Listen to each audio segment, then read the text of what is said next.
তৃতীয় অধ্যায় 21। এবং সংশিয়মানে তু সশৈনে মহিষাসুরঃ মাহিষেণ স্বরূপেণ ত্রাসয়ামাস তান গণান। দেবীর সাথে যারা যুদ্ধ করছিলেন সেই প্রমথ বা শিবানুচরদের নানাভাবে উৎপাত করতে লাগলো মহিষাসুর। সে দেখছে যে দেবীর সাথে যুদ্ধ করতে গিয়ে তার একের পর এক মহাপরাক্রমশালী অসুর নিহত হয়েছে। তাই সে একটা বিশাল মহিষের আকার নিয়েছে এবং নানাভাবে উৎপীড়িত করছে। দেবীর সামনে তার জারিজুরি খুব একটা খাটছে না, তাই দেবীর সঙ্গে যারা যুদ্ধ করছে সেই সব প্রমথ শিবানুচরদের ওপরে তার যে প্রবল পরাক্রম সেটা সে প্রদর্শন করছে। কিভাবে পরপর বলা হবে। কাংশ্চিত্তুণ্ড প্রহারেণ ক্ষুরক্ষেপস্তথাপরান লাঙ্গুলতারিতাংশ্চ অন্যান শৃঙ্গাভ্যঞ্চ বিদারিতান বেগেন কাংশ্চিদপরান নাদেন ভ্রমণেন চ নিঃশ্বাসপবনেন অন্যান পাতয়ামাস ভূতলে নিপাত্য প্রমথানীকম অভ্যধাবত সোऽসুরঃ সিংহম হন্তুম মহাদেব্যা কোপঞ্চক্রে তত্ত্বম্বিকা। বলা হচ্ছে যে কোন এই শিবানুচর বা প্রমথগণ যারা দেবীর সঙ্গে যুদ্ধ করছে এই মহাযুদ্ধে তাদের কাউকে কাউকে গুঁতিয়ে দিচ্ছে সেই বিরাট আকার মহিষ, এবং কাউকে কাউকে খুর, পায়ের যে খুর রয়েছে সেই দিয়ে আঘাত করছে, কাউকে কাউকে লেজের বাড়ি মারছে। এবং অতিকায় মহিষের এই রকম আঘাতে বলা বাহুল্য দেবীর সৈন্যরা তারা বিপর্যস্ত হয়ে পড়ছে। এমন তার গতিবেগ, সেই গতিবেগ দিয়ে কাউকে মাটিতে ফেলে দিচ্ছে, যুদ্ধ করতে দিচ্ছে না, কাউকে তার প্রবল গর্জনের দ্বারা অভিভূত করে দিচ্ছে। আবার কখনো কখনো দেখা যাচ্ছে কিছু না করে তার যে ক্রোধ মিশ্রিত নিঃশ্বাস প্রশ্বাস, সেই সজোরে নিঃশ্বাস প্রশ্বাসের মাধ্যমেই এই সব সৈন্যদের মাটিতে ফেলে দিচ্ছে। এইভাবে প্রমথ অনিকম যে প্রমথ সৈন্যগণ তাদের নানাভাবে উৎপীড়িত করে যখন মহিষাসুর সিংহং হন্তুম দেবীর বাহন সিংহকে বধ করবার জন্য অগ্রসর হচ্ছে, তখনই কৌপঞ্চক্রে তত অম্বিকা। এতক্ষণ ধরে যে সমস্ত দেখে এবং তারপরে তার যে ঔদ্ধত্য সেটা যেন সহ্যের সীমা পার করে যাচ্ছে, দেবী অম্বিকা মা দুর্গা তিনি ক্রোধান্বিত হচ্ছেন। সোপি কোপান মহাবীর্য ক্ষুরক্ষূর্ণ মহীতলঃ শৃঙ্গাভ্যাম পর্বতানুচ্চাং চিক্ষেপচননাদ চ বেগভ্রমণ বিক্ষুণ্ণা মহীতস্য বশীর্যত লাঙ্গুলেন হতঃশাবধিঃ প্লাবয়ামাস সর্বতঃ ধূতশৃঙ্গ বিভিন্নাশ্চ খণ্ড খণ্ডং যয়ুর্ঘনাঃ শাসানিলাস্তশতশো নিপেতুর্নভসোচলাঃ। বিনাশকালে বিপরীত বুদ্ধি বলা হয়, সেরকমই দেবীর সঙ্গে যুদ্ধ করতে এসে যখন সে অর্থাৎ মহিষাসুর দেখছে তার আচরণে দেবী কুপিত হচ্ছেন, তখনও সে কিন্তু তার স্বভাব পরিবর্তন করছে না।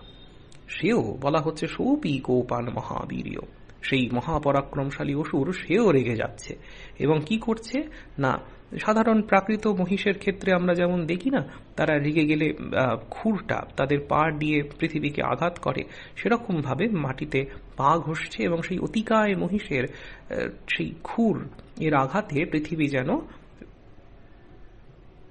একেবারে ভেদ হয়ে যাচ্ছে, পৃথিবী তল যেন একেবারে শীর্ণ বিশীর্ণ, পরে বলবেন তার যে প্রবল বেগ তাতে পৃথিবী শীর্ণ বিশীর্ণ হয়ে যাচ্ছে।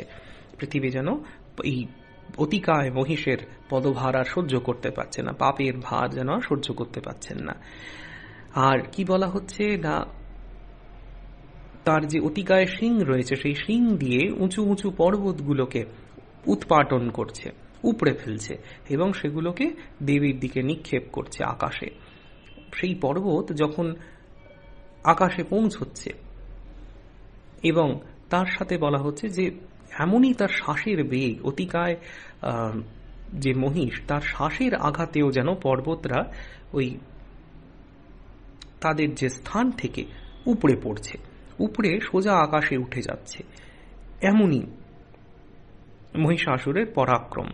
আকাশে পৌঁছে সেই উঁচু উঁচু পর্বতগুলোর আঘাতে আকাশের মেঘ খণ্ড খণ্ড হয়ে যাচ্ছে এবং পুনরায় আকাশে উড়ে গিয়ে আবার পৃথিবী পৃষ্ঠে সেই সব পর্বতগণ নিক্ষেপিত হচ্ছে।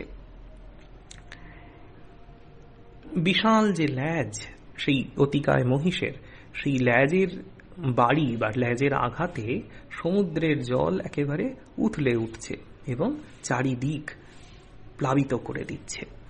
এরকম প্রবল পরাক্রমী একজন অসুর। এইভাবে এই অসুর যখন সিংহং সিংহকে বধ করার জন্য এগিয়ে আসছে, দেবীকে আক্রমণ করার জন্য এগিয়ে আসছে, এটি দেখে তিনি কি করছেন পরে বলা হচ্ছে। ইতি ক্রোধ সমাদমাতম আপতন্তম মহাসুরম দৃष्ट्वा सा चण्डिका कोपं तद्वधाय तदाकरोत् साक्षिप्त्वा तस्य वै पाशं तं बबन्ध महासुरम् तत्याजमाहिषं रूपं सोऽपि बद्धो महामृधे ततः सिंहोऽभवत् सद्यो यावत्यस्याम्बिकाशिरः छिनत्ति तावत् पुरुषः खड्गपाणिरदृश्यत। দেবীর সাথে মহিষাসুরের যুদ্ধের সরাসরি যুদ্ধ হচ্ছে এখানে। সেই আপতন্তম আক্রমণকারী উদ্যত প্রবল পরাক্রমী মহিষাসুরকে দেখে দেবী ক্রুদ্ধা হয়েছেন। কি করলেন তিনি? সেই যে অতিকায় মহিষ এগিয়ে আসছিল তাকে তার নিজ হস্তের যে পাশ রয়েছে সেই পাশ দিয়ে বেঁধে ফেলছেন। যখনই সেই মহিষাসুর দেখলো তার জারি জুরি বন্ধ হয়ে যাচ্ছে, তার পরাক্রম দেবীর সামনে আর থাকছে না, দেবী তাকে বেঁধে ফেলেছেন, তখনই সেই ঐন্দ্রজালিক মহিষাসুর সে কিন্তু তার যে পূর্বের আকৃতি, মহিষের আকৃতি, সেটা পাল্টে ফেলল। এবং কি হচ্ছে না, তত্যাজ মাহিষম রূপম সোপি বদ্ধ মহামৃধে, সেও দেবীবাহন সিংহের মতন আরেকটি পরাক্রমশালী সিংহ রূপ ধারণ করল। সোপি বদ্ধ, দেবী তাকেও কিন্তু দেখা গেল যে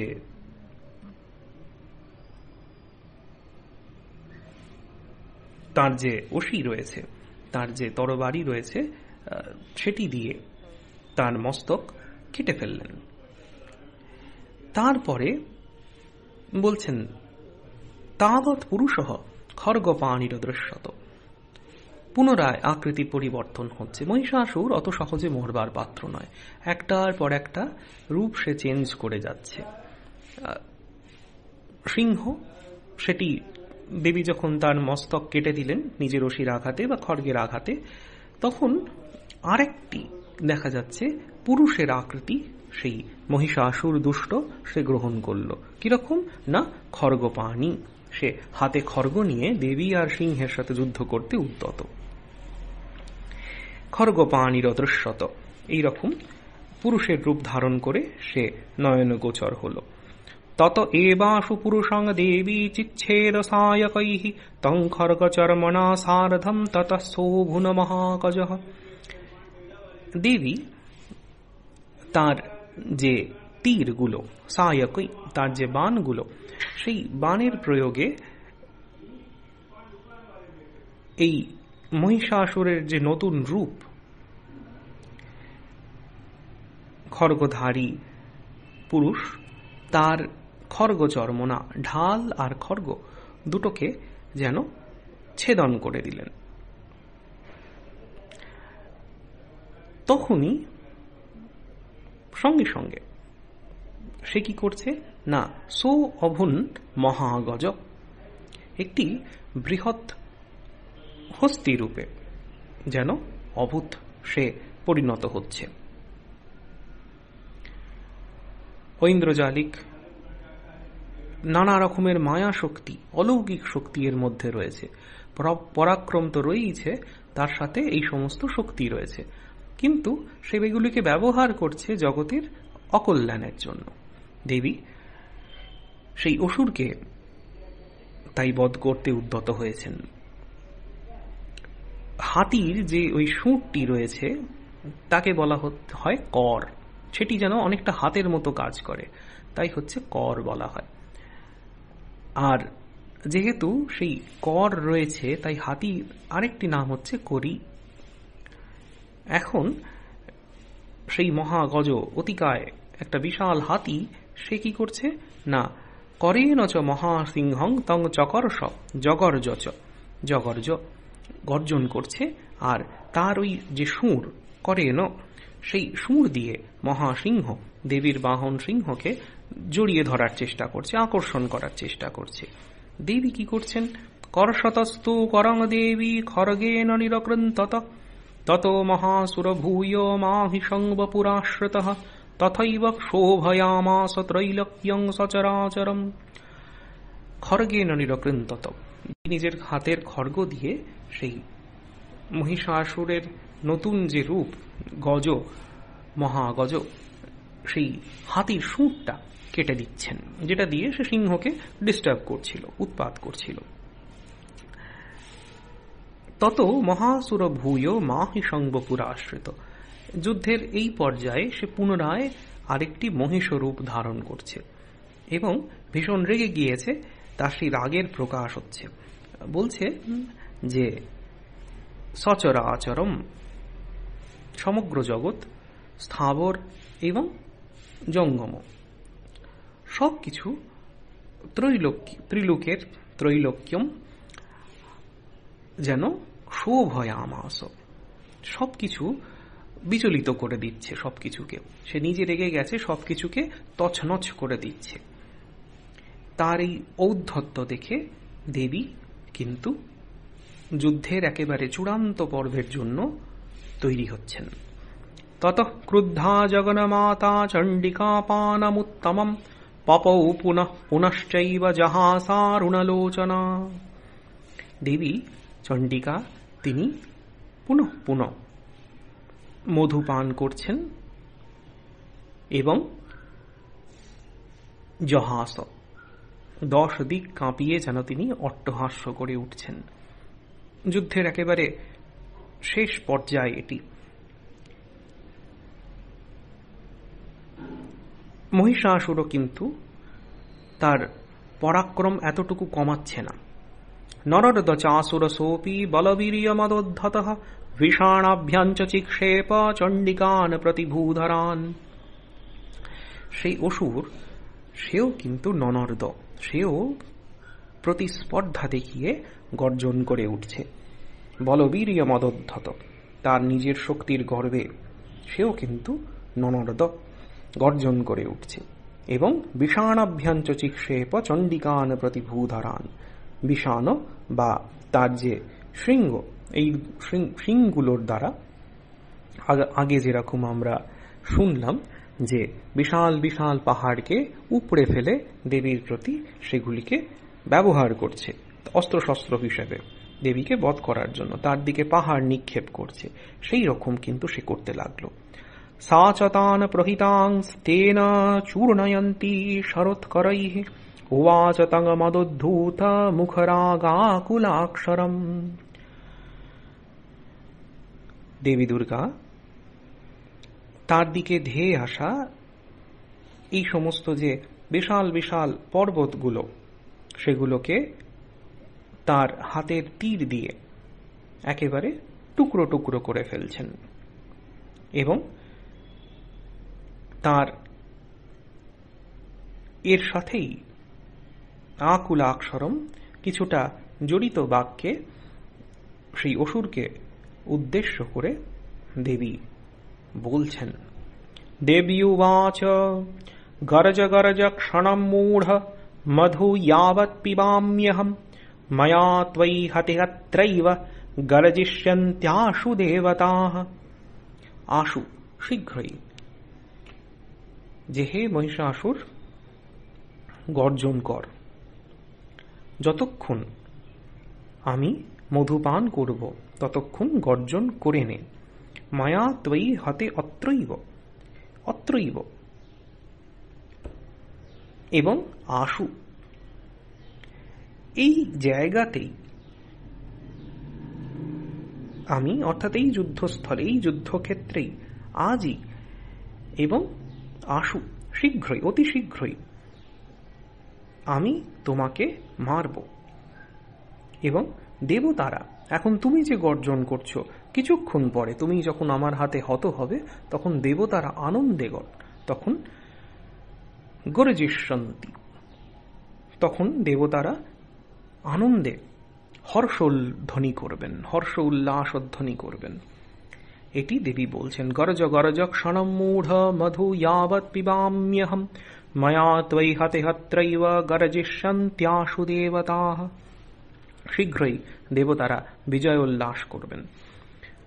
ঋষিরুবাচ, ঋষি এরপরের বলছেন, এব মুক্তা সমুৎপত্য সারূঢ়াতং মহাসুরম পাদেনাক্রম্য কণ্ঠে চ শূলেনৈনম তাড়য়ৎ।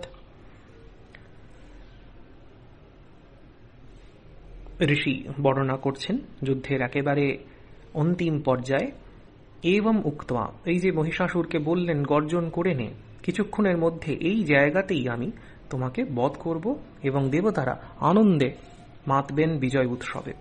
সঙ্গে সঙ্গে এবং মুক্তা বলেই তিনি সমুৎপত্য, তিনি লাফ দিয়ে সারূঢ়াতং মহাসুরম, সেই মহিষের পিঠে গিয়ে চড়লেন এবং পাদেনাক্রম্য, তার যে শ্রীপাদ পদ্ম, তিনি জগন্ময়ী, তার যে পদভার, তাতে মহিষ, তার যে এত বড় অতিকায় মহিষ, তার একেবারে শৃঙ্গ দিয়ে সে পাহাড় উপড়ে ফেলতে পারে, তার যে বিশাল লাঙ্গুল লেজ, তা দিয়ে সমুদ্রকে সে বিচলিত করতে পারে, বিক্ষুব্ধ করতে পারে, এত বড় যে মহিষাসুর, সে কিন্তু দেবীর পদভারে নত হয়ে গেল। দেবীর পদভারে সে আর দাঁড়িয়ে থাকতে পারছে না, সে পড়ে যাচ্ছে। এবং তারপরে কি বলছেন, শূলেন অতাড়ায়ত এনম, এই যে মহিষাসুরকে শূল দ্বারা যেন আঘাত করলেন, যেন বিদ্ধ করলেন। ততসোপি পদাক্রান্ত স্তয়া নিজ মুখাৎ ততঃ অর্ধ নিষ্ক্রান্ত এবাসীত দেব্যা বীর্যেণ সম্ভৃতঃ। অর্ধ নিষ্ক্রান্ত এবাসো যুধ্যমানো মহাসুরঃ তয়া মহাসিনা দেব্যা শিরশ্ছিত্ত্বা নিপাতিতঃ। দেবীর সেই পদভারে যখন আক্রান্ত হয়েছে বিপুলাকায় মহিষাসুর, তখন সে নিজের মুখ থেকে, মহিষ আকৃতির যে মুখ, সেই মুখ থেকে কিছুটা অর্ধ নিষ্ক্রান্ত, অর্ধেকটা যেন বেরিয়ে আসছে নতুন একটা রূপে, অর্থাৎ তার নিজের যে রূপ, সেই রূপে সে বেরিয়ে আসছে। এবং তখনই বলা হচ্ছে যে দেব্যা বীর্যেণ সম্ভৃত, দেবী তাকে পূর্ণরূপে যেন তখন আর বেরোনোর সুযোগ দিলেন না। সে দেবীকে পদভারে আক্রান্ত হয়ে যখন নূতন তার যে স্বরূপ, সেই মহিষ আকৃতির মধ্যে থেকে তার প্রকৃত রূপ ধরে, খড়গচর্মধারী পুরুষের রূপ ধরে সে বেরুচ্ছে, তার অসুর রূপ ধরে, তখন অর্ধ নিষ্ক্রান্ত, যেন অর্ধমাত্র খানিকটা বেরিয়েছে, শরীরের উপরিভাগ বেরিয়েছে, যেন এরকম অবস্থায় দেবী তাকে আটকে দিচ্ছেন। এবং সঙ্গে সঙ্গে কি করছেন, তয়া মহা অসিনা দেব্যা, দেবী তার যে মহা খড়গ, মহা অসি সেটি রয়েছে, সেটি দিয়ে সেই মহিষাসুরের দারুণ অসুরের মস্তকটিকে ছিন্ন করে ফেলছেন, ছিন্ন করে মাটিতে ফেলে দিচ্ছেন। এখানে আমরা প্রচলিত যে মহিষমর্দিনী রূপ আমাদের বাংলায় দেখতে পাই, তার সাথে একটু যেন পার্থক্য আমরা দেখছি। সেখানে আমরা মায়ের মৃন্ময়ী যে মূর্তি, তাতে দেখা যায় মহিষের ছিন্ন মুন্ড সেটি রয়েছে, এবং মহিষের যে শরীর, সেখান থেকে কিন্তু দেখা যায় মহিষাসুর সে নির্গত হয়েছে। এবং সেই অবস্থাতেই দেবীর দ্বারা সে স্তম্ভিত হয়েছে। দেবী তার চুলের মুঠি ধরেছেন, কোথাও সেই তার যে নাগ পাশ সে দিয়ে বেঁধে রেখেছেন এবং তার বক্ষ শূলে বিদীর্ণ করছেন, ত্রিশূলের দ্বারা বক্ষ বিদীর্ণ করছেন। কিন্তু মস্তকটি অর্থাৎ তার যে মহিষাসুর স্বরূপের যে খড়গপাণি এবং খড়গচর্ম দুটোই ধারণ করা যে পুরুষ মূর্তি, সেটির মস্তক কিন্তু অক্ষুণ্ণ থাকে, হয়তো দৃষ্টিনন্দন করার জন্য এরকম ভাবা হয়েছে। এখানে সপ্তশতী মত অনুসারে দেবী কিন্তু মহিষাসুরের মস্তককেও বিচ্ছিন্ন করে ভুলুণ্ঠিত করেছেন। যেমনটি তিনি একটু আগে বললেন যে চিৎকার করে নাও, যা করার করে নাও, কিছুক্ষণের মধ্যেই আমি তোমাকে বধ করব, এবং দেবতারা তারা কিন্তু আনন্দ উৎসব করবেন। এখানেও দেখা যায় তত হা হা কৃতম সর্বং দৈত্য সৈন্যং নানাশতৎ প্রহর্ষঞ্চ পরম জগমুহু সকলা দেবতাগণাঃ। মহিষাসুরের বিনাশে তখন অন্যান্য যে অসুর সৈন্যরা তারা ছিল, তারা হা হা কার করতে করতে তারা কিন্তু যেন চলে যাচ্ছেন, এবং দেবতারা তারা কিন্তু প্রহরসঞ্চ পরম জগমুহু, খুব এতদিন যে তাদের কষ্টের মধ্যে দিয়ে যাচ্ছিল, তারা হৃতরাজ্য হয়েছিলেন, রাজ্য কেড়ে নিয়েছিল, তাদের তাড়িয়ে দিয়েছিল, নানা রকম উৎপাত করেছিল মহিষাসুর, সেই কষ্টের যখন অবসান হচ্ছে তারা পরম আনন্দে, উৎকৃষ্ট আনন্দে তারা কিন্তু সবাই দেবীকে স্তব করবেন। বলছেন তারপরই তুষ্টুবুস্তাম সুরা দেবীং সহ দিব্যৈর মহর্ষিভিঃ জগুর গন্ধর্বপতয়ো ননৃতুশ্চাপ্সরৌগণাঃ। তারা দিব্য যে ঋষিগণ, নারদাদি যারা দেবর্ষি মহর্ষি, এরা সবাই একত্রিত হয়েছেন সেখানে, এবং এদেরকে সঙ্গে নিয়ে সেই ইন্দ্রাদি দেবগণ যারা এতদিন নিজেদের অধিকার থেকে বিতাড়িত হয়েছিলেন, মহিষাসুরের দ্বারা উৎপীড়িত হয়েছিলেন নানাভাবে, তারা আনন্দে দেবীর স্তব করতে লাগলেন। গন্ধর্ব যারা দেবতাদের বিভিন্ন রকম গান নৃত্যাদি পরিবেশন করে, সেই গন্ধর্বপতি তারাও কিন্তু দেবীর যে অপূর্ব লীলাগুণ কীর্তন করতে লাগলো, গান করতে লাগলো, এবং অপ্সরাগণ যারা নৃত্য পরিবেশন করেন তারাও কিন্তু আনন্দে, এই সুখের অবসরে তারাও দেবীকে প্রসন্ন করার জন্য, দেবীকে আনন্দ দান করার জন্য তারাও আনন্দে নৃত্য পরিবেশন করছেন। এইভাবে মহিষাসুরের যে উৎপাত চলছিল, মহিষাসুরের যে দারুণ একটা অত্যাচার চলছিল সকলের ওপরে, সেই অত্যাচার দেবী কৃপা করে বিনাশ করলেন এবং ত্রিজগৎকে আনন্দ দান করলেন, এবং আমাদের মতন সাধারণ মানুষদের হৃদয়ে এই যে আখ্যান, এটিকে স্মরণ করে আমরা যেন চিরকাল দেবীর কৃপা, দেবীর মহিমা, তার যুদ্ধে অদ্ভুত যে বীর বিক্রম, সেগুলিকে যেন স্মরণ করে তার চরণে ভক্তি লাভ করতে পারি, সেই ব্যবস্থা তিনি করলেন।